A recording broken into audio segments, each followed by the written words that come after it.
If you want to learn more about the topics of today's episode, visit the podcast website at naturesecretservice.com. Thanks for listening.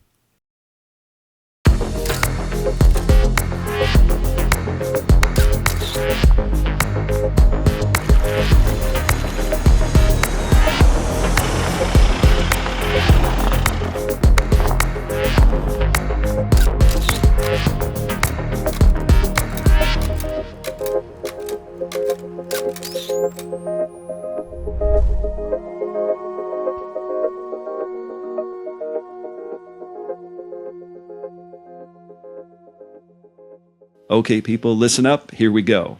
This is Nature's Secret Service, the podcast that puts you in the room with the men and women of wildlife law enforcement. I'm your host, Ed Newcomer, and tonight we have a fabulous guest, Tony Latham. He is a retired state game warden with the state of Idaho. He's got over 25 years of experience working as a game warden, doing a lot of undercover work on some of Idaho's craziest cases in some of the wildest public lands, and he's pursued some of the worst violators you can imagine. He has a very long history of working cooperatively with U.S. Fish and Wildlife Service special agents, and while I was an agent, I actually followed his exploits quite closely and with a lot of admiration. There was a lot you could learn from paying attention to what Tony Latham was doing in the state of Idaho. Tony, thanks so much for being on the podcast. I really appreciate it. Thanks for being here. Hey, I'm really excited to be here, and I hope to be the man you just described. We'll see. Well, trust me. Let me tell a little anecdotal story. So every year, U.S. Fish and Wildlife Service agents generally got together for what they called an in-service session, and basically lasts about a week, 40 hours of training. And during that time, we would have a day or so of case presentations so we'd hear about what other people were doing around the country. Most of the time, it was U.S. Fish and Wildlife Service agents who came to talk about their cases. But for some reason, Tony Latham showed up at a lot of those in-service sessions to talk about cases he was working on. And I'll tell you, the room was always very quiet and very rapt and captured by what you're saying, because you worked on some cool stuff. And most importantly, you really I think you led by example in terms of how states and the feds can work successfully together, which I always admired. So, yeah, I thought it was great. It was a really necessary thing back in the day, whether it was, Lacey Act cases, especially before we had the interstate compact thing amongst the states, because, there was no reason for a guy to come back to Idaho without that thing hanging over him. And then when ESA became a thing, and certainly in my neck of the woods with wolves, grizzlies, and on the NOAA side, salmon and steelhead, it was huge. Right. Yeah, right. I didn't even think about that, but for sure, there's NOAA. I wouldn't have thought that NOAA would be involved in Idaho, but you're absolutely right. Yeah, you guys did bull trout for us, and then right. NOAA did the salmon and steelhead. Yeah, which was huge. It's kind of always interesting where the jurisdictional boundaries were for NOAA and U.S. Fish and Wildlife Service. But I think to be a successful criminal investigator in the wildlife world, you do really have to be pretty savvy at working across agencies. You can't just be a lone wolf ranger out there by yourself, right? No, it'd be really stupid. Let's put it that way. Yeah, it would indeed. So tell us a little bit about your career trajectory. I mentioned you were you were an Idaho state game warden, but you originally served in a uniformed position, right? As a uniformed warden? Yeah, in fact, I served as a uniform officer most of my career. Just the last 5 years is what we called a regional investigator position. And the story behind that is kind of funny because I put in for this district conservation officer job. Some states would call it a sergeant or a captain. Yeah, a sergeant, first level supervisor, and I didn't get it. And I was rather stunned. And in the same conversation that I didn't get the job, this was coming from Boise, I was told, we want you to be in a new position, a regional investigator job. And I said, what? what is that job? Yeah. And yeah, and so I was that first one in Idaho, and within 6 months we had six other open positions. But that job was, in a sense, it was just like a special agent in Yeah. Fish and Wildlife Service. We did cases that took longer, that took deeper. Uh, they were just bigger cases. Now, early in my uniform days, I got the lucky nod to work undercover. And the way that came about was I went to an undercover training session, Mm.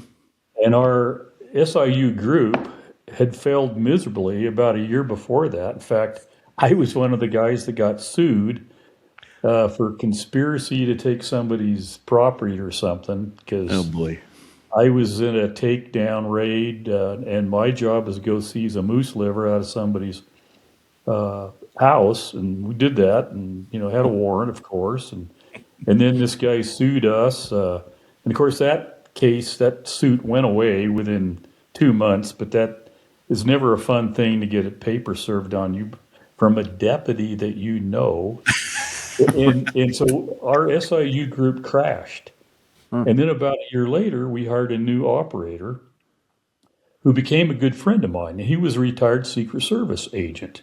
Okay. And they asked who wants to go to this undercover training. I said, sure, that sounds cool. I always wanted to be James Bond. I think Sure. that's what the job was. And so Yeah, and then you I live went, to regret that, right? yeah. So I went there and met our new undercover, Mike Best, and we hit it off. And about, I don't know, 2 months later, he calls me up and says, hey, you want to do a case with me? And I Nice. said, yeah. And so we did that case in Orfino, Idaho, and it was a huge success. And it was a huge success because of Mike and because of the targets. They were so crooked. They were killing and selling moose and elk literally by the ton. And so the department loved that case. The legislature loved the case, and that's the case that gave Idaho its felony statutes for wildlife crimes.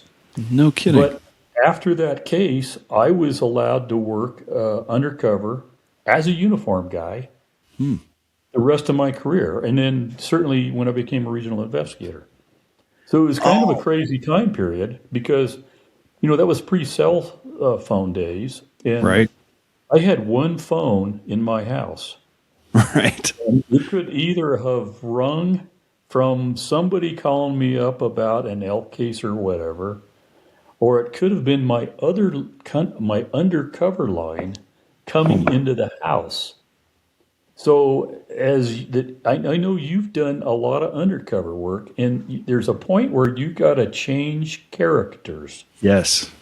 And so, if somebody called in and got the answering machine, it was just, hi, Tony, please leave a message. But in case that was a bad guy. But so I never really knew when I was picking up that phone, was this going to be a normal call, or was this going to be one of my so-called best friends wanting to go rape the woods? So that was always interesting, and I had to quickly jump into character. Yeah.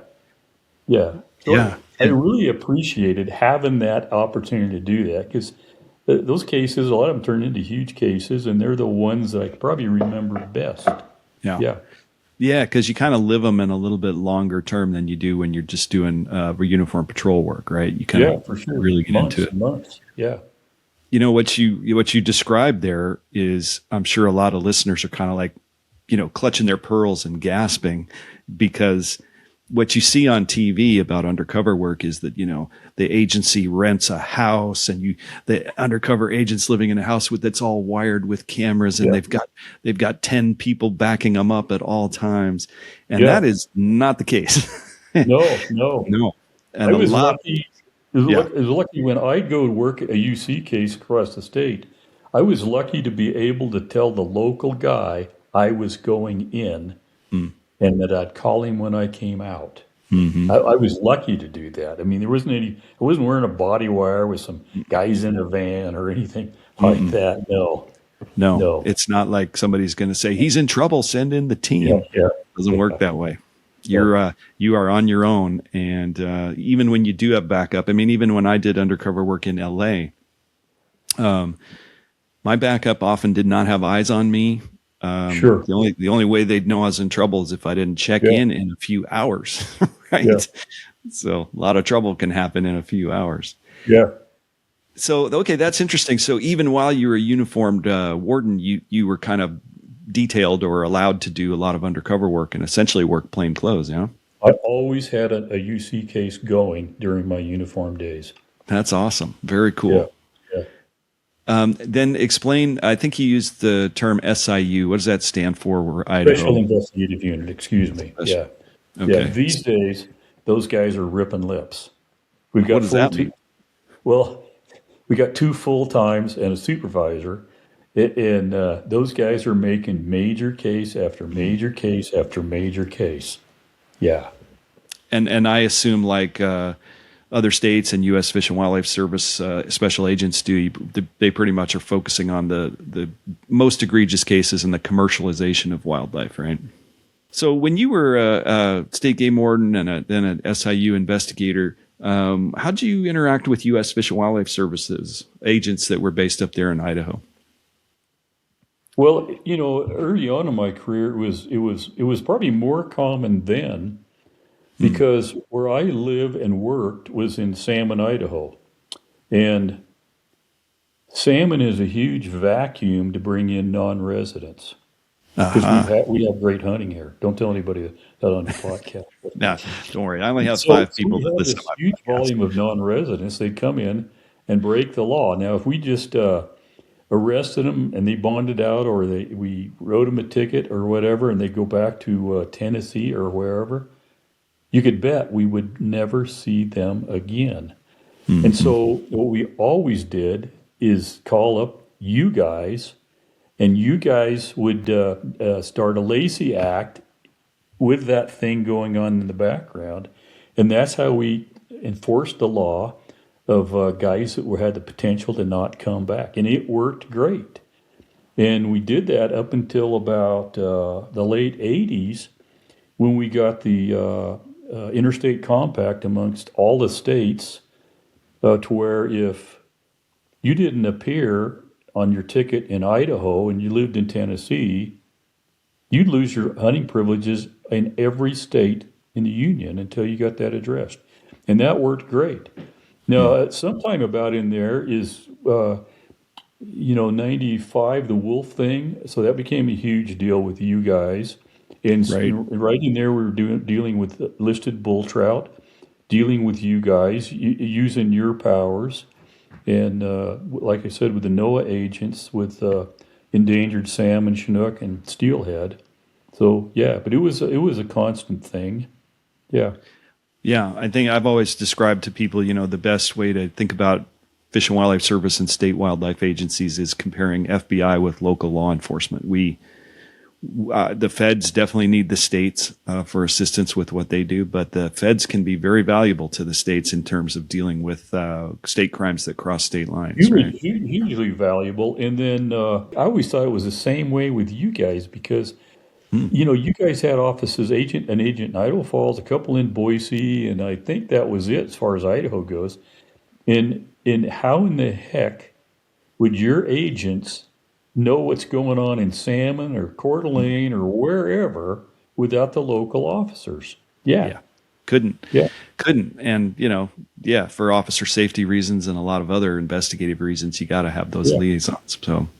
So you mentioned wolves in 95. They're released, returned to the wild in Idaho and the Yellowstone area. Yeah.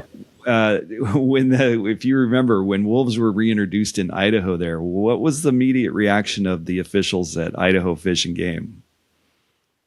Well, I don't know if I picked up on anything from the officials, but locally, it was pretty crazy. And I think I guess it was afterwards with the talk of a grizzly reintroduction. But anyway, locally it was bad. I'm talking locals. You're talking about local citizens, yeah? Yes. Okay. Yes. Now, what was going on in Boise? I don't know. Okay. But the first release was in my patrol area at Corn Oh, Creek. okay. Yeah. Wow. And so, from what I was hearing on the ground, I called up Agent McGone, Steve McGone, my good friend in Idaho Falls, and said, "Hey, you guys might want to be there at the release because this is what I'm hearing. I'm hearing those guys are talking about shooting them coming out of the boxes." Wow. And Steve asked me, "Well, will you come down there with us?" Well, hell yeah, of course. Yeah. Sounds Yeah. like fun. Yeah. I'll be there with you. But I thought for a moment, I said, well, I better call my boss. I called my boss, and he said, well, let me call my boss. And those Mm. phone calls went all the way to Boise. And the phone call I got was not only no, but hell no. Seriously. Yeah, they did not want to have an Idaho Fish and Game shield on a truck at the release site. Wow. What do you It think was that was way too about? controversial. Yeah.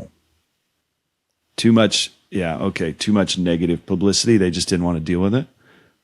Well, no, I think it was just they were worried about the controversy. Interesting. Okay. Yeah, there was so much negative blowback from hunters in Idaho, and looking back on it, I think those guys thought that their baseline of all these elk and deer in Idaho, and sheep and everything else, that was all going to go away with these crazy wolves. Yeah, Yeah. They were going to eat their way through Idaho. Yeah. yeah, that there would be no more elk or no more deer. Yeah. Didn't Yeah. happen. What's astonishing is what are we on now? We are 30 years on past Or wolf better, something reintroduction. like that. Yeah, Yeah. oh yeah, 31 yeah, years past. yeah. And astonishingly, there are still elk and deer in the state of Oh, Idaho. Quite a few. Quite a few, I've actually. 74 and I'm still killing elk. Yeah. Exactly. So, I I mean, kind of think this is my own two-bit theory. Is it made wolves a little bit wilder? I was years ago. I was trying to get my niece. She was probably 22 at the time. A cow elk, and uh, we started cutting smoking hot fresh elk tracks on this ridge and seeing pretty fresh beds. And there were elk on that ridge, and then we cut a wolf track, and then we cut another wolf track. And then we boogered those elk.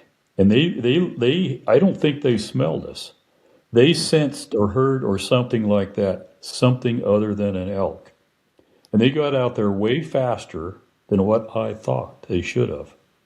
And I think it's because there were wolves in the area. Yeah. yeah, that's what they say is, the wolves in the area change the elk and deer behavior. And that's why you see Yeah, fewer yeah, of them yeah. because they Yeah. move quick and they stay on the Yeah. move, right? Yes.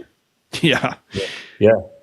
Yeah. And, that's so interesting to me that you were kind of told specifically don't go participate in the wolf reintroduction or release, even though, potentially, I think one of the other things Steve McGone's been on the podcast on this season. One of the things they talked about was they were actually not only afraid for the wolves, but there were some threats against U.S. Fish and Wildlife Service personnel Yeah. being involved. So, Yeah. it goes beyond a wolf protection thing. It's a public safety thing and an officer safety thing. So, Right. I remember you were even involved with Agent Scott Burgonier's investigation of the Tim Sundles case, which is Yes. kind of the infamous poisoner Deeply case. involved. Yeah. Yeah, deeply He involved, left right? me partnered on that thing. Yeah, I'm I sorry, think what? he needed us, and we needed him desperately. Mm-hmm. So there was what we needed from you guys is we needed access to the Ashland lab Uh-huh. because the Idaho State Crime Lab was not going to deal with, they had no knowledge of poison. Interesting. Okay. Plus, we needed DNA from the meatballs. Right. And so we needed that resource, which we didn't have at that point in time without a federal nexus. And then we desperately needed a potential jury outside this county. You wanted a And federal jury. yeah, so that first investigative day, I think there was 4 of us uniform guys So three of us in the uniform, myself as a regional investigator, and Scott on the scene, which was it was like a 4 mile scene in February. It was crazy long. Mhm. And finally, I found a bait that had been pecked on by a bird. I looked over at the nearest ponderosa pine, walked over there, and sure enough, there was a dead magpie. There you And go. that was the golden goose because that magpie was the federal nexus. And Scott was very pleased, and so was I. Yeah. Exactly. Yeah. Yeah. Even though you suspect those meatballs are being put out for wolves, without a dead Oh, yeah. wolf, you don't have the Yeah. ESA. So you got Migratory Bird Treaty Act Right. puts the case in federal hands. Yes, exactly. Yeah. Fascinating. That's fascinating. I don't Now, think he ever did. Never did kill a wolf on that thing. We saw wolf tracks that were older from when he put them down. And the whole case started when a kid was up there looking for deer antlers, sheds, and his dog got poisoned. dog got poisoned. Yeah. That's Of course. how we got the call. Yeah. Yeah. There's so many things about that case that are so interesting, but to you and me to hear about, oh, it got a 4 mile wide crime scene. That means nothing to us because that kind of happens occasionally, right? Yeah. With wildlife stuff, you might have a Yeah. pretty big crime scene, but Sure. for a local police officer or a local detective, that's like mind blowing Ain't gonna- to have a crime scene Yeah. that Yeah. huge Yeah. Yeah. Yeah. that you're going to process with 5 Yes. officers. Yeah. Yeah. Yeah. Yeah. So given what your agency had told you about not just no, but hell no, don't go anywhere near the wolf release, what was their reaction to you being involved in this case? Well, fortunately, by then, that smoke had blown away. Okay. I mean, Okay. earlier on, after the release, we were told to not assist you guys at all. Wow. And you guys were my friends that I'd worked numerous cases on. Right. And, I'm living in the backyard of these wolves, and there was a few wolves dying. And so what I did, and I suspect my fellow officers here, state guys, when something happened, I did as much under the covers as possible as far as running guys' hunting licenses, maybe even taking a picture of a residence, getting vehicle descriptions, or whatever I could do without letting my bosses know what's going on. Yeah. Wow. Incredible. And then at some point in time, the state saw the writing on the wall that we were going to be taken over after delisting, and we needed to get our acts together. So fortunately, exactly. that period had transitioned when Sundles did his little magic meatball trick. Yeah. Gotcha. Okay. So by that time you guys realize, ooh, we got to step up our game on getting familiar with the wolf cases and involved in them. Yeah. Yeah. Yeah. Yeah. Let me ask you something about the Sundles case, because we did talk about that in a previous episode this season. There was this collection, or this maybe a little bit of a joke about the collection of some yellow snow at the scene. Yeah. Do you remember? Do you remember the story behind that? It ended up getting collected, but did everybody agree that it was going to be valuable, or was it worthwhile to pick up? No, it was pretty crazy because one of our guys, Dane Cook, went up there with another officer, to make sure we hadn't left any meatballs up there. Of course, they found 5 or something like that. Wow. And at one point, Dane found a place where whoever did it walked over with his airbob boots and pushed one of the meatballs under the snow crust and took a pee. Dane took a urine sample, and he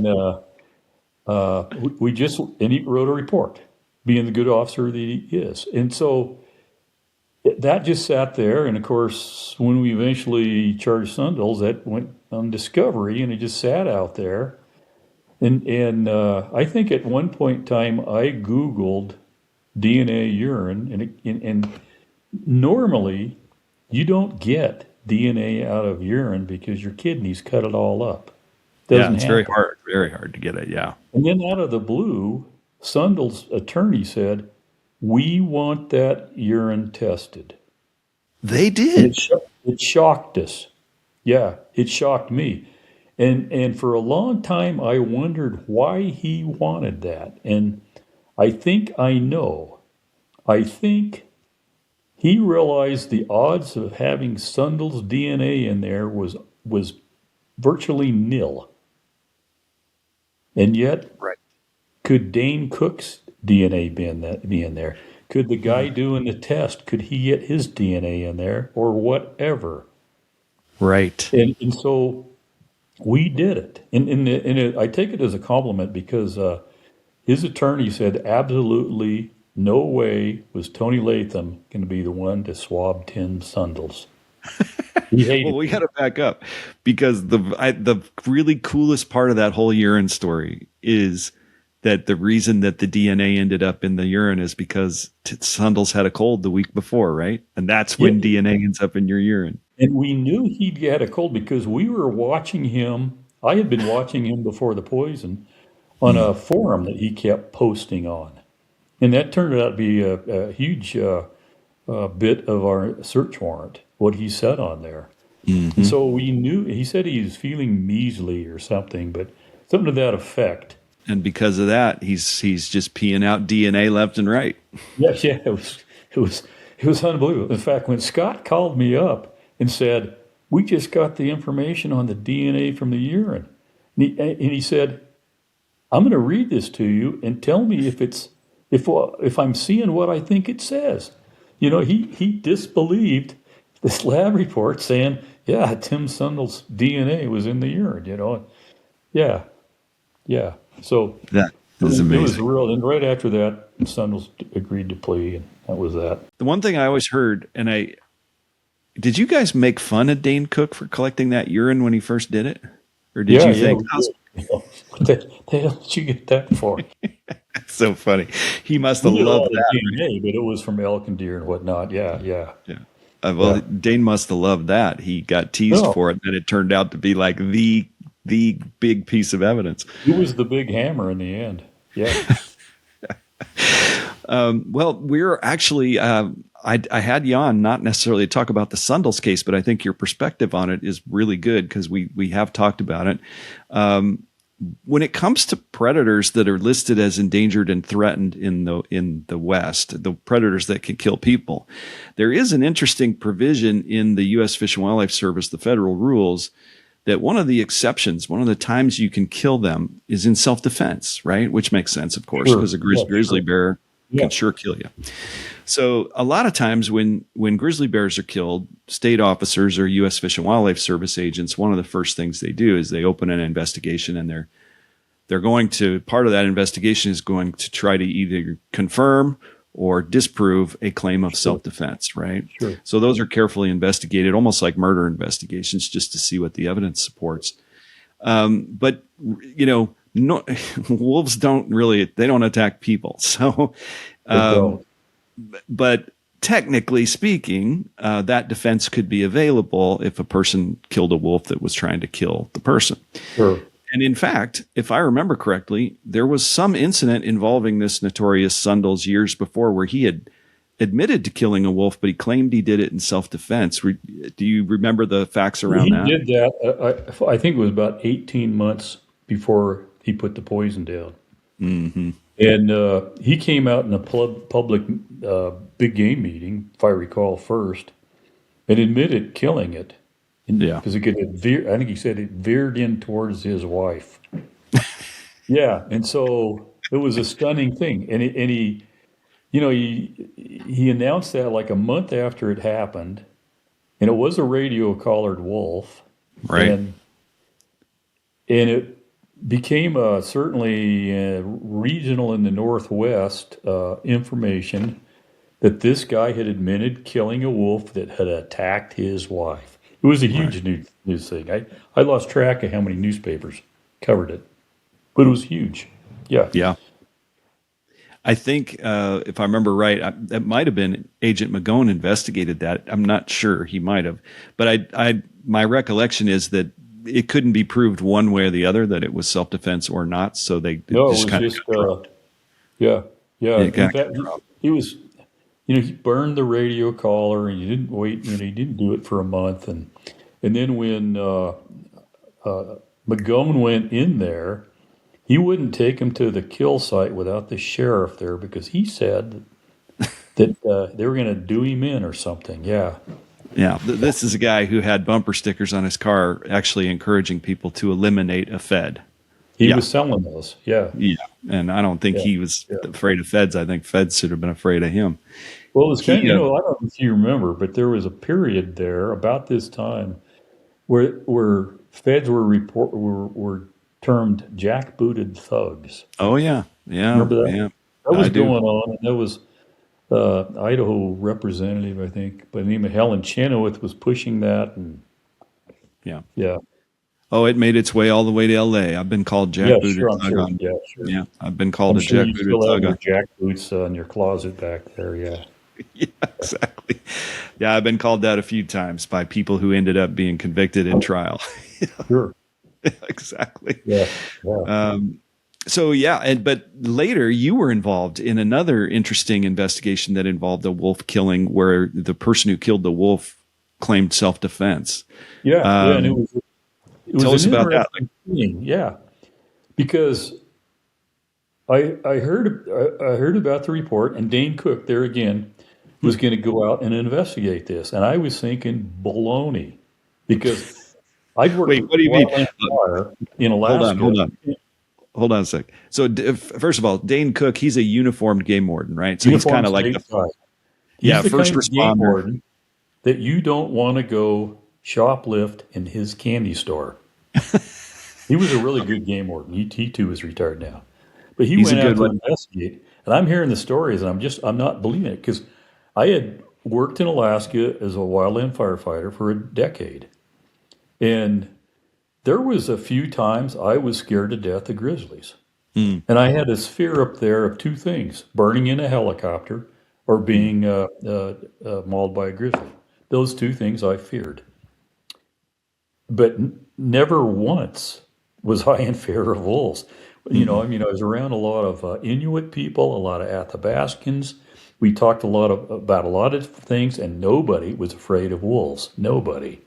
And looking back, when during those years where now, it was no different than me being afraid of coyotes, right, or a skunk or something. I got more fear of a skunk, maybe, I don't know, but it just wasn't a thing. So we get this call from an outfitter, and said we had to kill a wolf in self-defense, and I didn't know that outfitter real well at the time, but Dane went up to investigate it. And what the outfitter said is he and his client were sitting in sagebrush on top of a hill and hunting deer. They were both wearing camouflage. There was several inches of fresh snow on the ground. And suddenly, 100 or 200 yards below them, out of a stringer of timber, two wolves came out. And the hunter stepped up a little bit to look. And one of those wolves caught that movement and came charging up the hill. And then went out of sight because the hill had a curvature. And so for a bit, the wolf was out of sight. And then suddenly that wolf was on him, and the client was the only one with the rifle, brought his gun up from the hip and cut one off and killed that wolf at 10 yards. Wow, 10 yards. Yeah, and Dane went up there and investigated it. He interviewed both of them separately. He went had the outfitter take him to the kill site. It was beautifully preserved as far as where the two wolves had come out, where the one wolf had come roaring up the hill with long strides, and then the dead wolf 10 yards from where those guys were sitting in the sagebrush. Wow. 10 yards. And I don't know how fast a wolf runs, but pretty fast. It's pretty fast. So it sounds like Dane did a pretty thorough investigation. Like he looked at wolf tracks to see that it was running toward them and all of that, right? Yeah. And so, but I'm going, I don't believe this. But 10 years of playing with wolves or being around wolves, and And so Wait, before you talk about your investigation, yeah, big difference here between what happened with Tim Sundles and these two hunters. And by the way, when you say an outfitter, you're talking about basically a hunting guide that somebody hires to exactly. take Yeah, them out. excuse me. Yeah. No, it's okay. It's just most of my listeners will know that, but not all of Yeah, them. yeah, no, yeah, shouldn't be Yeah. using, yeah, okay. No, it's okay. That's my job to Okay. fix this. But unlike Sundles, these two hunters, when they shot this wolf, they immediately Self-reported. self-reported. They Yeah, didn't as soon as they got to destroy the any phone. collars. Yep. Yeah. They didn't try They to didn't hide the put a body. collar in the campfire. They didn't wait for a month. Yeah, exactly. Yeah. Exactly. Okay, but you're still suspicious just because you know wolf behavior, and wolves don't attack people. So what did you do? Got to keep in mind, this is in that time period where my neighbors, the residents of Lemhi County in central Idaho, didn't take their kids to the school bus drop and leave them there because they believed the wolves were going to come kill their kids.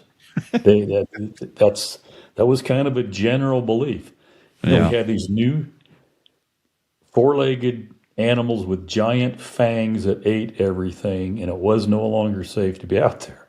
Unbelievable. Which is crazy for me, but so I just didn't believe the whole thing happened. Dane said it happened the way those guys said it happened, and Dane's a great interviewer, and so there was that end of it. But so I went out and got that wolf, put it on the tailgate of my truck, and skinned it back because the wound was through the neck. And I skinned that thing back and found the entrance wound, found the exit wound, and I put a 1/4-inch dowel through that bullet wound.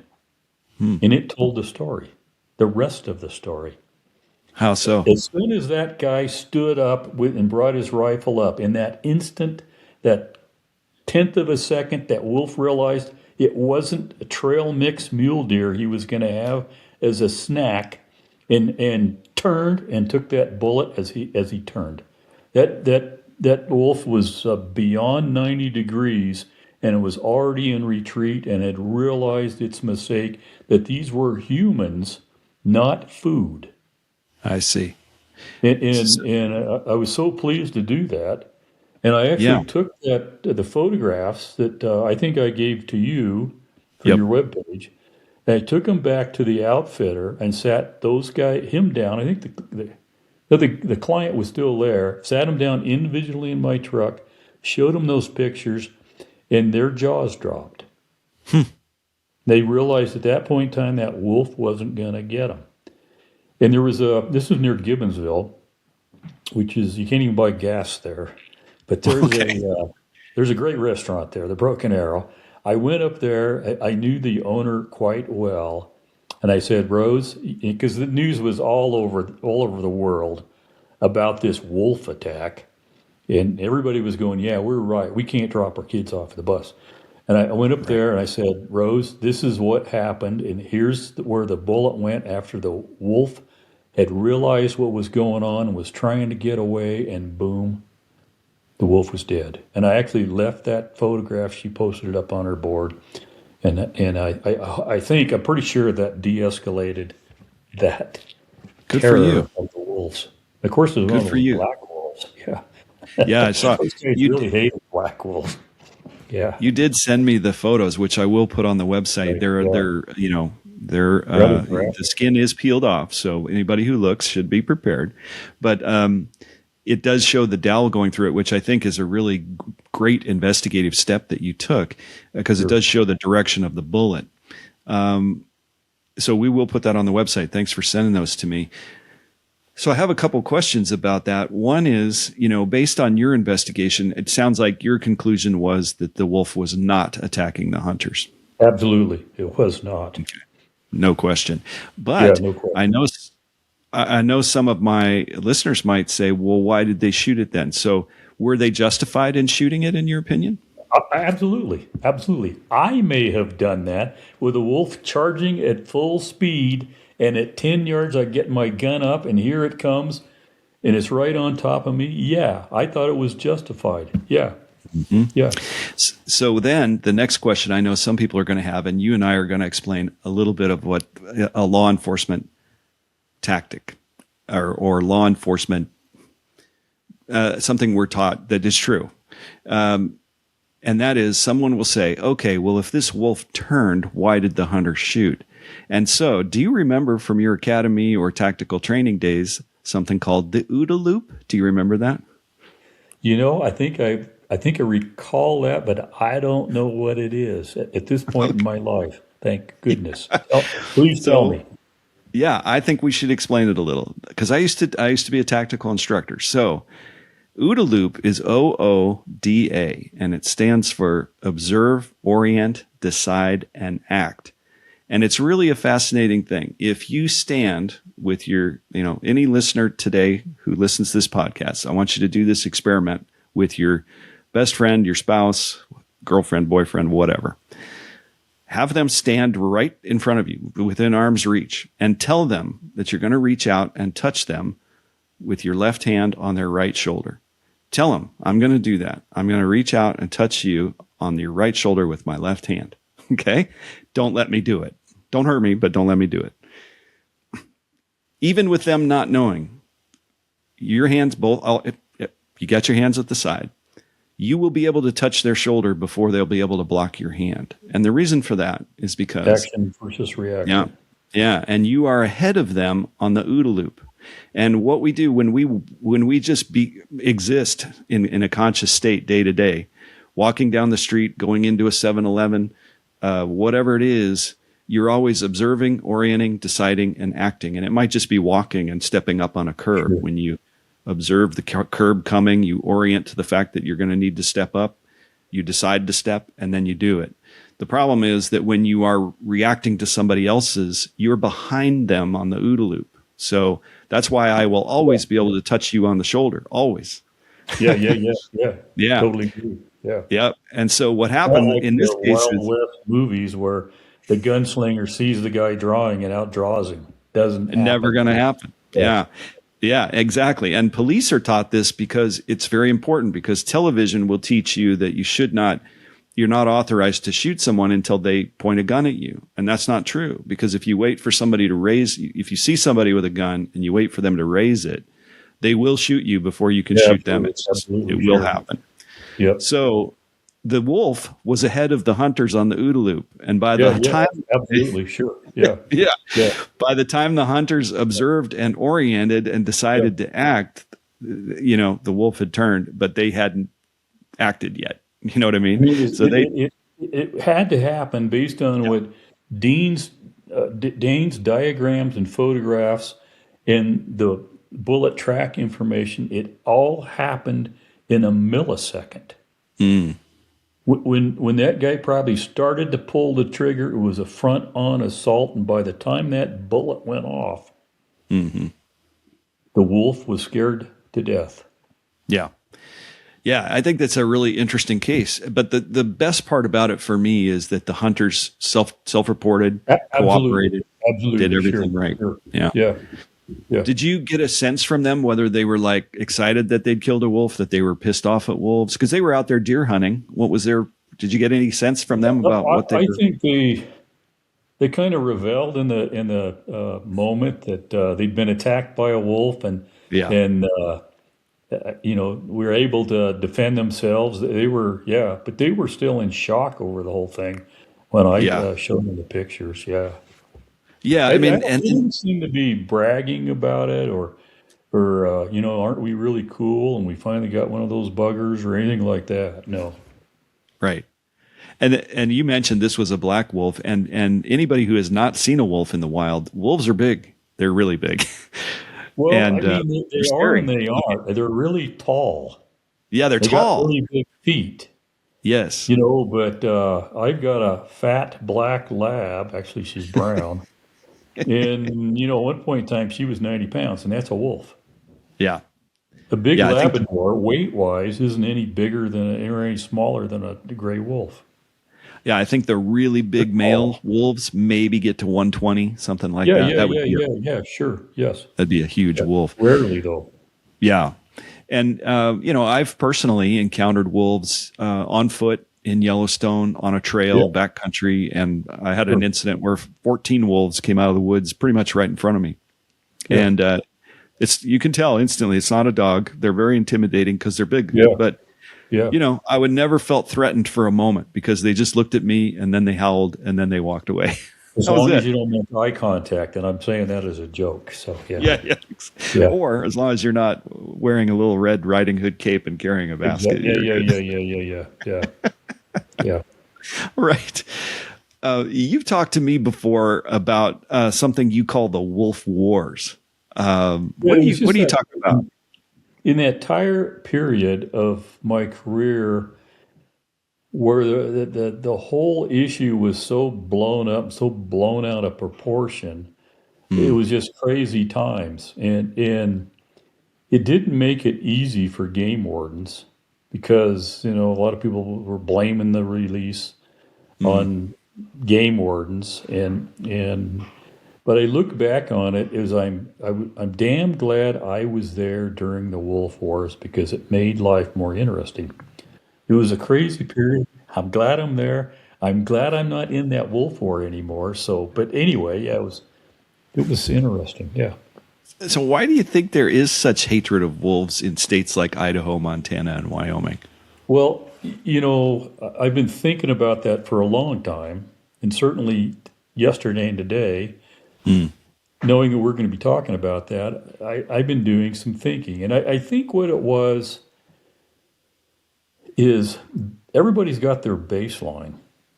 And those guys, the hunters, the sportsmen of Idaho, probably non-residents, were thinking that the wolves were going to eat everything, and those days were all over with. In fact, Sunthals claims that the wolves were reintroduced uh, to make it so there was no wildlife to hunt, so the government can take the guns away. I don't know whether Unbelievable. he actually believed that, but he said it. And, I'm sure some of his followers, cult members, sucked up on that. Yeah. Yeah. So I think that's what it was. Their baseline, they were worried that all the elk were going to be eaten, the deer would go away, yeah, and Huh. life would no longer So, be good. so that's what amazes me is, we talked about that was 30 years ago. That has not proven to be true. No. And so why is it persisting? Why is the wolf hatred persisting, do you think? Well, it certainly calmed down. Okay. And, there's a fair amount of interest in trapping here. Hmm. There's a fair amount of people. I wouldn't say a fair. There might be like 10 guys around here trying to trap wolves, and there might be. There's a lot of hunters here, I'm sure, buy a wolf tag in the fall under the hope they'll be able to harvest a wolf. And so now there's something they can go. Now wolves are fun. They can go trap them. They can go shoot them. It's no longer this taboo thing they can't legally do anything with.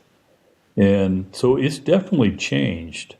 Now, there's still a deep hatred for them, but it's nothing like it was. Yeah. Yeah. That's, a friend of mine has always pointed out, he's also a retired Fish and Wildlife special agent, but, he points out that, hunters in this country can really take a lot of pride historically in the things that them and their organizations have accomplished. Like a lot of hunting money and a lot of hunters give money to organizations that have historically promoted deer habitat protection, elk habitat protection, and the growth of those species or the thriving of those species, and they can take pride in that. Ducks Unlimited, classic example. Helping set aside habitat for ducks. Yes, that helps hunters or benefits hunters, but it also benefits anybody who just wants to go photograph ducks or see ducks. So they can take a lot of pride in helping to bring species back or contributing to habitat protection and growth. They could do the same thing with wolves. They could really take a lot of pride in getting behind making sure that wolves are established and prosperous and healthy populations in the West, in part to give them opportunities to hunt them. There's nothing like hearing a wolf howl when you're out there. Yeah. Yes, you are not the first person to say that, and I agree with you. There is nothing like hearing a wolf howl in the wild. Nothing. No. So Idaho, I'm not sure what Idaho's rules are. Wyoming's rules are pretty, in my opinion, pretty crazy. Outside of a trophy area that borders the Yellowstone National Park, all wolves fall into what they call a predator zone, which means you can hunt them year round and kill as many as you want, pretty much. That to me doesn't sound like managing wolves. How's Idaho doing in terms of managing their wolf population? Well, I want to use the word extinct, but the numbers here are so low. It used to be, I could do this big loop from my house and go down the Salmon River Road towards Corn Creek, where they were first reintroduced, turn up Panther Creek, and come down here to my house, which is probably a 3/4 of a day drive. I could do that in the winter, and I could find wolf tracks. I could probably find a wolf kill, but no more. My wife and I hunt elk, cow elk in December in the snow. And in the last 10 years, I don't recall seeing a wolf track. We see lion tracks, but not wolf tracks. I've got a friend that traps, and he has trapped maybe 3 wolves since it became legal. And for the last 2 years, he's put sets up out and then pulled them because he can't find a track. They're very scarce here now, and I think it's been a political thing for Idaho to put them in this place. Yeah. What seems crazy to me too is from the state's perspective. The states wanted the wolves delisted so they could get management of them. But what really boggles my mind is if the states mismanage them, there's really no question that they're going to go back on the endangered species list, and the Fish and Wildlife Service will take them over again. And so the states are... I can see that happening down the road, yeah. You bet. And so that's what really... Well, I don't understand why the states are intentionally mismanaging wolves to the point that they may lose control over them. Why not keep control and have a reasonable biology-based hunting season? I think they're just responding to the politics. Yeah, it's politicized. I wouldn't call it management or management to appease the wolf haters. That's what I might call it. I don't know. Yeah. Yeah. Okay. So that brings me back to, in my opinion, a lot of the wolf hating is based on really absurd myths. What do you think are the most absurd myths being told out there about wolves today? Well, I think the biggest thing I think is that these are not the wolves we used to have. The biggest thing is a lot of these people call these Canadian gray wolves, and they're much bigger, much more ferocious, and it's just not true. We had wolves here before the reintroduction. We had 2 wolves in Stanley Basin, 75 miles to my west, that were poisoned by a sheep herder, and we couldn't quite make that case. And those wolves were the same dang wolves that we've got here now. Anybody that thinks those wolves north of the Canadian border are different than these wolves are nuts.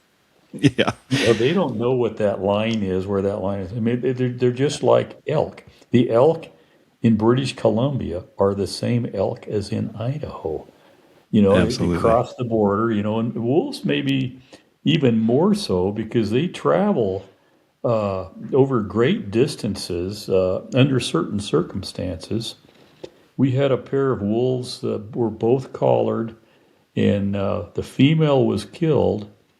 And I saw a map where that male had gone, and it was all around central Idaho.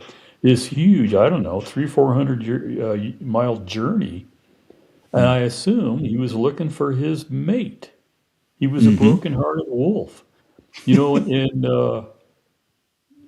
I was working that first undercover case in Orofino, one of those guys was a Nez Perce tribal member who was selling like 12 moose a year. But anyway, uh, he never lied, and I'll give him that credit. He was not a BSer, Hmm. and but he showed me where he'd seen a wolf, and I'm sure that was probably a young male that had come down from Canada looking for a female to find that he probably never found, and those wolves were coming down from Canada all the time, I'm sure. Hmm. Yeah. Oh yeah, no doubt. And historically, for sure. Oh yeah, yeah. That It's just one in each yeah, population. I agree with you on that myth. That's one of the dumbest ones that I think's It out is. there. The big bad Canadian wolf, Yeah. in part because I mean every university and every museum in Idaho must have a wolf pelt from the times in the early Oh, 1900s when sure. they were exterminating them. And Sure. We know the DNA. yeah, you Yeah. know the DNA, you know they're the same. And more importantly, if you just go to the library and you look at an old black and white photograph of somebody in 1918, Right. 1915, 1920 Yeah. who killed a wolf, you'll Yeah. see it's as big as they get. They're huge. Yes. Yeah, they're Yeah. just, yeah, that one gets me too. I totally agree with you on that. There's a bunch of them that I just don't understand how they keep getting perpetuated. But I think it's a real shame that wolf conservation has become politicized and Yeah, for sure. Yeah. Yeah. it's not I good. think the same thing's going on with lions in Utah right now. It's coming. Yeah, it's Yeah. coming. Lions and grizzlies are going to be They next. think that's the reason they're losing their mule deer. Yeah. Which, yeah, they don't trust their own biologists. Even Exactly. Yeah, sure. their own biologists are doing the Yeah. studies, and that's not their Yeah. conclusion. Yeah, what is it they're doing? There's some game management unit in Utah right now that's allowing take of lions whenever and wherever and however you want Yeah. to do it Yeah. because they want to Yeah. see. They're going to Yeah. destroy all the Yeah. lions just to see what happens Yeah. to the Sure. deer. It's like Yeah. Yeah. pointless. And I'm quite sure those houndsmen down there that love hunting lions Mm. are very, very upset. Yeah, they're going to lose all their lions. Yeah. Yeah. Yeah, I mean a good hunter, a true hunter, is all for biology Sure. based rational management of game. The This lion hunters I know here seldom kill a lion. Yeah. Hmm. Interesting. Well, given that, I always ask my guests on every episode of this season, what's your view personally? As a former game warden, as a person who lives in that community, as a person who hunts, what's your view on wolf introduction? Good, bad? What are your thoughts about it? I think looking back, I think it was great. Great. I like wildlife. Yeah. You- Uh, they were always here up until maybe the last, I don't know, 100 years, but they're native here. Elk evolved with them being here. Deer evolved with them. Uh, Lions probably kill a hell of a lot more deer than wolves will ever kill, and wolves are more prey specific here towards elk. Yeah. And I'm 74 years old and I'm still killing elk. Hmm. And yeah, I've probably killed 5 or 6 in the last 10 years, and my wife has probably killed nearly the same, and life is good. These are the good old days with the Yeah. wolves, as few as with there are. with the wolves. Yeah, as a hunter in Idaho, you're not feeling like you're missing out on anything because wolves are No, there, right? Yeah. I still got meat in the freezer. Yeah, exactly. Well, hey, before we wrap up, I want to just give you a brief second to talk briefly about this new book you have out because you are a very prolific writer. So I'll post links to some of your books or all of them actually on the website because you're a very prolific writer and you have a new book coming out, which I think is going to be really interesting to people. Just can you briefly say the title and tell us a little bit about what it's about? Yeah, the title is A Case So Cold, The Murder of an Idaho Game Warden. And what happened, and curiously, early in my career, I knew of an officer that died in an airplane crash, counting elk. I knew of an officer that was killed when a horse reared up and killed him. I knew of Bill Pogue and Conley Elms being murdered by a trapper. I mean, that was Claude Elms. Claude and Elms Conley and Bill were just burned into our DNA, and that was 6 years before I came on, but it was part of our DNA. Mm-hmm. And at some point in time early on, I'd heard that one of our wardens had disappeared a long time ago in North Idaho. And that was the entire statement, the story. Nobody knew what happened. Nobody knew his name. Nobody really knew where it was. And what actually happened was that he did what all game wardens do. He heard shots one evening from his house, and he chose what we call chasing shots. Mm-hmm. He went up there, he found 3 dead deer, August, way close season, and nobody was around. So he goes back up at the crack of dawn, tells his wife he'll be back by 2 to go to a funeral of theirs, their friends. She never sees him ever again.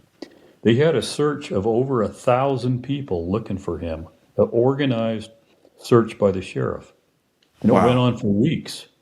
It was the largest search for anybody in the United States up till 1969, where some kid got lost in the Appalachians. But it was a huge search. And don't give away the ending, Tony. Don't give the whole thing away. Yeah, don't give it up. Don't give away the ending. But it ended up a cold case for a long time, right? But finally, I'll say it this way: in that 89 years later, the murder was solved. Yeah, that's a good way to end it. Leave it like that. Okay. Yeah. Yeah. To say the title one more time. A Case So Cold: The Murder of an Idaho Game Warden. And it's truly the oldest cold case solved murder in the state of Idaho's history. Yeah. I love it. You were kind enough to give me a free copy of it, which I really appreciate. I'm looking forward to reading it. Yeah, with my voice narrating it. Oh, even better. Even better. Yeah. I feel like you're tucking me in at night when you read me a chapter. Well, listen to it while you're driving around. You'll have me hiding under the seat. Yeah. That sounds good. Yeah. Hey, Tony Latham, thank you so much for being on the podcast. I really appreciate it. It's good to see you again, and I hope you'll be back in season 4 or future seasons. That'd be great. Sure. Yep. Right. Thank you so much for having me on, Ed. Oh, my pleasure. You were always on my list, but you're perfect fit for this season about wolves. So thank you so much. Yeah, thank you. Okay, everybody, that'll do it for this week. We'll see you next time. Nature's Secret Service is written and produced by me, Ed Newcomer, and is co-produced by the DHTV team here at California State University, Dominguez Hills. Follow us on social media and connect with us online at naturesecretservice.com.